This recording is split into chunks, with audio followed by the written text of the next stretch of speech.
السلام علیکم ناظرین حضرات، آپ دیکھ رہے ہیں حضرت موسیٰ علیہ السلام کا ایپیسوڈ 3۔ ہم نے پچھلے ایپیسوڈ میں حضرت موسیٰ علیہ السلام کے نکاح کا واقعہ سنایا تھا۔ اگر آپ نے ابھی تک ایپیسوڈ 2 نہیں دیکھا ہے تو پہلے ایپیسوڈ 2 دیکھ لیجئے، اور چینل پر نئے ہیں تو ہمارے چینل کو بھی سبسکرائب کر دیں۔ حضرت موسیٰ علیہ السلام اپنی بیوی کے ساتھ بکری چراتے چراتے بہت دور نکل گئے تھے۔ سردی کا موسم تھا۔ موسیٰ علیہ السلام نے اپنی بیوی سے کہا، تم یہیں ٹھہرو، میں نے آگ دیکھی ہے، شاید اس میں سے کوئی چنگاری تمہارے لیے لا سکوں یا وہاں علاب پر کسی رہبر کو پا سکوں۔ جب حضرت موسیٰ علیہ السلام آگ کا انتظام کرنے کے لیے نکل پڑے تو حضرت موسیٰ علیہ السلام نے دیکھا کہ عجب آگ ہے۔ پیڑ پر روشنی نظر آتی ہے مگر نہ پیڑ کو جلاتی ہے نہ گل ہی ہوتی ہے۔ یہ سوچتے ہوئے آگے بڑھے۔ جو آگے بڑھتے جاتے تھے آگ اور دور ہوتی جاتی تھی۔ یہ دیکھ کر موسیٰ علیہ السلام کو ڈر سا محسوس ہوا اور انہوں نے ارادہ کیا کہ واپس ہو جائیں۔ جیوں ہی وہ پلٹنے لگے آگ قریب آ گئی، اور جب قریب ہوئی تو سنا کہ آگ سے یہ آواز آ رہی ہے، اے موسیٰ، میں ہوں اللہ، دنیاؤں کا پروردگار۔ حضرت موسیٰ علیہ السلام نے جب اللہ کی اس آواز کو سنا تو ان کے دل میں یہ خیال ہوا کہ آج ان کے نصیب میں وہ دولت آ گئی ہے جو انسانی شرافت کی امتیازی شان اور اللہ کی محبت کا آخری نشان ہے، تو پھولے نہ سمائے۔ آخر پھر اسی طرف سے شروعات ہوئی اور پوچھا گیا، موسیٰ، تیرے داہنے ہاتھ میں کیا ہے؟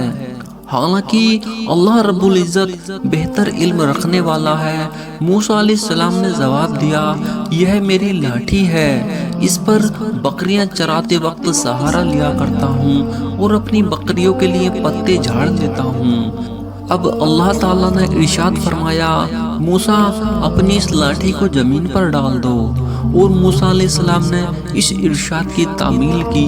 موسیٰ علیہ السلام نے لاٹھی کو زمین پر ڈال دیا، بس یکایک وہ اجگر بن کر دوڑنے لگا۔ حضرت موسیٰ علیہ السلام نے جو حیرت میں ڈال دینے والا یہ واقعہ دیکھا تو گھبرا گئے اور بشر ہونے کے تقاضے کا اثر لے کر بھاگنے لگے۔ پیٹھ پھیرتے ہی یہ آواز آئی جس کا ترجمہ ہے، اللہ تعالیٰ نے فرمایا، موسیٰ، اس کو پکڑ لو، خوف نہ کھاؤ، ہم اس کو اس کی اصل حالت میں لوٹا دیں گے۔ حضرت موسیٰ علیہ السلام کی لکڑی 2 شاخہ تھی، اب وہی 2 شاخہ 2 منہ کا اجگر بن کر نظر آ رہی تھی۔ سخت پریشان تھے مگر اللہ کی قربت نے طمانینت و سکون کی حالت پیدا کر دی اور انہوں نے بے خوف ہو کر اس کے منہ پر ہاتھ ڈال دیا۔ اس عمل کے ساتھ ہی وہ فوراً 2 شاخہ کی پھر لاٹھی بن گئی۔ اب موسیٰ علیہ السلام کو دوبارہ پکارا گیا اور حکم ہوا کہ اپنے ہاتھ گریبان کے اندر لے جا کر بغل میں مس کیجئے اور پھر دیکھیے وہ مرض سے پاک بے داغ چمکتا ہوا نکلے گا، جس کا ترجمہ، اور ملا دے اپنے ہاتھ کو اپنی بغل کے ساتھ، نکل آئے گا وہ روشن بغیر کسی مرض کے۔ یہ دوسری نشانی ہے۔ پھر اللہ تعالیٰ نے فرمایا، موسیٰ، یہ ہماری اور سے تمہاری نبوت و رسالت کے 2 بڑے نشان ہیں۔ یہ سچائی کے تمہارے پیغام اور حق کی دلیلوں کی زبردست تائید کریں گے۔ بس جس طرح ہم نے تم کو نبوت و رسالت سے نوازا، اسی طرح تم کو یہ 2 عظیم الشان نشان بھی عطا کیے تاکہ ہم تم کو اپنی بڑی نشانیوں کا مشاہدہ کرا دیں۔ بس تیرے پروردگار کی اور سے فرعون اور اس کی ضمانت کے مقابلے میں تیرے لیے یہ 2 برہان ہیں۔ بے شک وہ فرعون اور اس کی جماعت نافرمان قوم ہے۔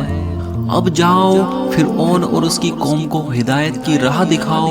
انہوں نے بہت سرکشی اور نافرمانی اختیار کر رکھی ہے اور اپنے غرور و تکبر اور بے انتہا ظلم کے ساتھ انہوں نے بنی اسرائیل کو غلام بنا رکھا ہے، سو ان کو غلامی سے نجات دلاؤ۔